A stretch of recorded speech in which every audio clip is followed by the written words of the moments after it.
पोर्टरहरूलाई चाहिँ एकदम गाह्रो रहेछ खुम्बुमा चाहिँ होइन। यो भिडियो चाहिँ खास गरी चाहिँ म पोर्टरको बारेमा बनाउँदैछु। यो भिडियो चाहिँ सकेसम्म सबैजनाले सेयर गरेर अब सबै ट्रेकिङ व्यवसायहरूसम्म चाहिँ पुऱ्याइदिनुहोस्। अब कति गाइडहरूले चाहिँ अब उनीहरूलाई तलब पाएपछि पनि पोर्टरको तलब खाइदिने रहेछ र कति कम्पनीले चाहिँ ग्रुप चाहिँ अब धेरै चलायो भनेर देखाउने, तर हुन्छ नि अब पोर्टरलाई चाहिँ लास्टै पेल्दो रहेछ कि। हामी पनि हिजो त्यही पोर्टरको ठाउँबाट आएको हो र भोलि त्यो पोर्टर पनि हाम्रो ठाउँमा आउँछ। त्यो पोर्टर पनि भोलि गएर गाइड हुन्छ, साउ हुन्छ, डाइरेक्टर हुन्छ, त्यो आफ्नै ठाउँमा छ।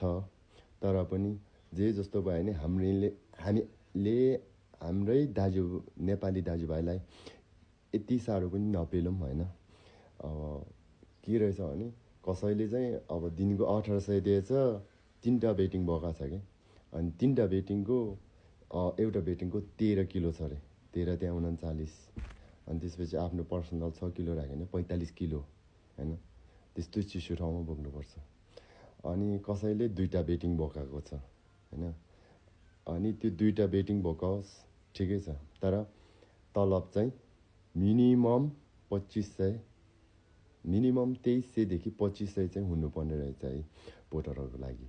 किनभने म आफै यसपालि म आफै गाइडमा गएर सबै कुरा बुझेर आएको। पोर्टर कहाँ कहाँ बस्छ, पोर्टरले कति खान्छ, कति बचाउँछ भनेर म आफै एभ्री डे जहाँ जहाँ पोर्टर बस्छ मैले खैरलाई होटलमा राखेर सबै बुझेर आएको होइन।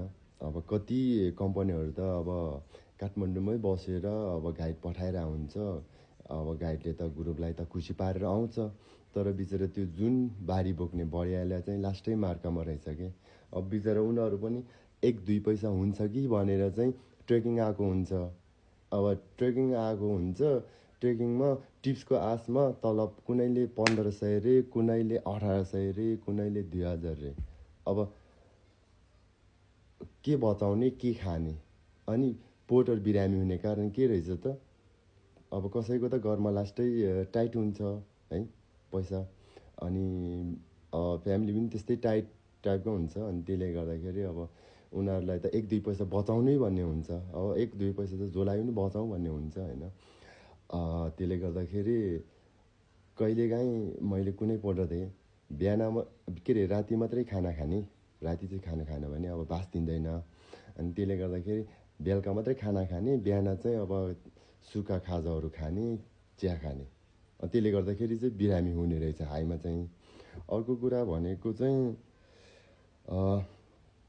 खानाको सादा खानाको 600 छ, मासु खाना खायो भने 800 छ, तातो पानी कपको 50 रुपियाँ, अनि चिया कफी खायो भने 150 छ।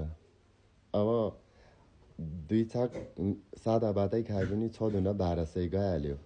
अब 2 कप चिया बिहान खायो भने 300, अनि दिउँसो 1 कप खायो भने, अनि बेलुका 1 कप गरेर 4 कप जति चिया खायो भने 600, अनि 6 दुना 12, 6 1800 त त्यहीँ गयो। त्यसपछि खाजाको त कुरै छैन अहिले। अनि पानी पनि खानु पऱ्यो, तातो पानी पनि खानु पऱ्यो। चिसो पानी खान सक्दैन त्यो ठाउँमा। अनि तातो पानीको छुट्टै कपको 50 रुपियाँ भनेपछि धेरैमा कम्तीमा 2500 चाहिँ पोर्टरको तलब हुनुपर्ने रहेछ खुम्बुमा है।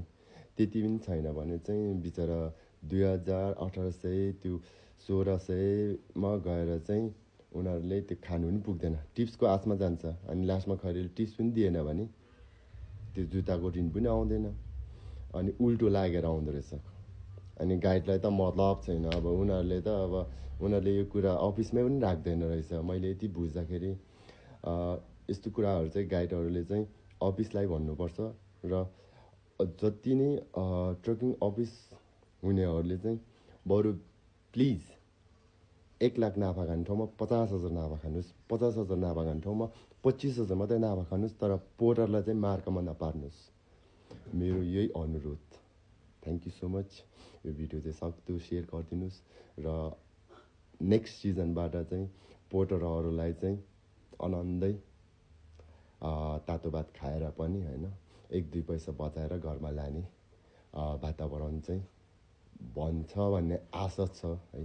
सबै कम्पनीले चाहिँ मिनिमम 2500 चाहिँ पोर्टरको रेट राखिदिनुहोस् खुम्बुमा चाहिँ, अनि चाहिँ पोर्टरहरूलाई राम्रो हुन्छ। र अर्को कुरा रह्यो जोङ्लामा चाहिँ अति नै चिया तातो पानी खानाको सबैको पैसा तिरेपछि त सुत्ने बेलामा एटलिस्ट ब्ल्याङ्केट त 2टा त दिनु पऱ्यो नि होइन।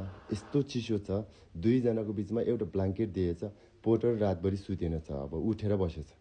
अनि बिहानै उठेर अब चलापास जानुपर्ने, अब कुनै यता लबुजा हुनेलाई समस्या भएन, 2 घन्टा हिँड्छ आइपुग्छ, त्यसपछि सुत्छ उनीहरू। अनि चलापास जानेलाई त कम गाह्रो छ, रातभरि नसुतेपछि फेरि हिँड्न नि सक्दैन है हाईको ठाउँमा। त्यसले गर्दाखेरि जोङ्लाको ठाउँमा चाहिँ जोङ्लाको लोकलले प्लिज पोर्टरको लागि चाहिँ तपाईँहरू होटल व्यवसायहरूले केही न केही चाहिँ गरिदिनु पर्यो। टुरिस्ट र गाइडको लागि मात्रै चाहिँ होइन, पोर्टरको लागि पनि केही हेरिदिनु पर्यो है। ठाउँ अलि व्यवस्था मिलाउनु पर्यो पोर्टरलाई पनि। मेन गरी पोर्टर नै छैन भने ट्रेकिङ असम्भव नै छ, फुल्ली असम्भव छ ट्रेकिङ है। हामीलाई एकदम पोर्टर आवश्यक छ, बढिया आवश्यक छ। त्यसले गर्दाखेरि हामीले बढियालाई एकदम माया गरौँ है। त्यही भएर यो भिडियो चाहिँ पोर्टरहरूको लागि बनाएको। Thank you so much.